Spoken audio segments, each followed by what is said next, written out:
Even progressives in Seattle and Portland are sick of drug legalization. Welcome to the Jason Rantz Show, presented by None Better Tax Resolution.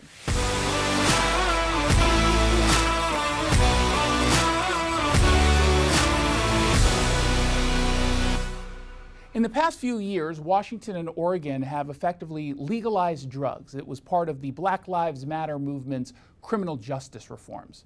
And it's been an abject failure, with the casualties stacking up. Now, voters say they've had enough. But will anything actually change? Seattle and Portland used to be vibrant, but then radical activists and politicians spearheaded campaigns to remove police from drug enforcement. Buoyed by anti-police sentiment in the aftermath of George Floyd's death in Minneapolis, the radical left were able to convince voters in the Pacific Northwest to green-light drug decriminalization. 3 years later, voters are demanding a return to drug enforcement.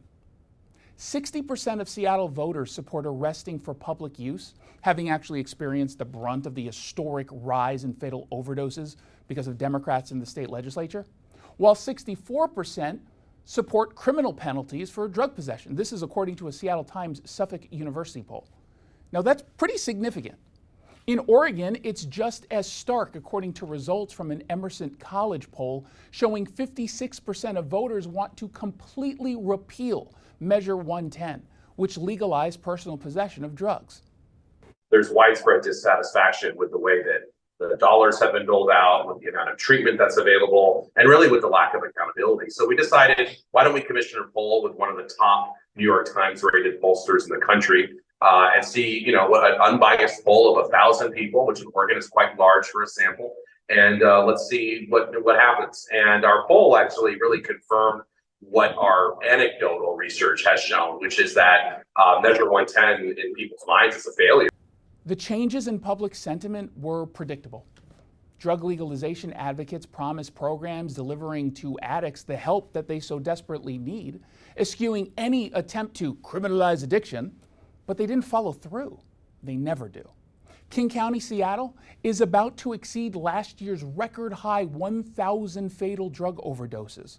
Meanwhile, Multnomah County, where Portland is located, saw fatal overdoses from synthetic opioids like fentanyl jump over 500% between 2018 and 2022. And the numbers continue to head in the wrong direction. And yet, I'm still not convinced there's going to be any change. I've seen this story unfold before. Voters claim they're upset with progressive city governance, but then do little to pressure politicians into actually changing course. Often, they vote into office the same kind of radical left politician. Will drug legalization be the issue that finally pushes voters in the Emerald City and the Rose City to act? Well, only time will tell. Jason Rantz here with Greg Nunn, your local tax expert and advocate. Greg, thank you so much for coming on. Hey, Jason, great to be with you again and talk about these tax issues. Okay, so why should anyone in trouble with the IRS contact you immediately? The sooner the better, because it's so much easier to deal with an IRS situation at the beginning than when you're getting toward the end and they're getting very aggressive.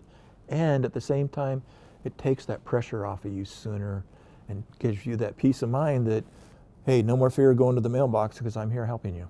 So by connecting with you, can you assure people that they won't have the IRS on their doorstep or calling them nonstop? When you have representation, you definitely do not want to talk to the IRS ever, and you don't have to.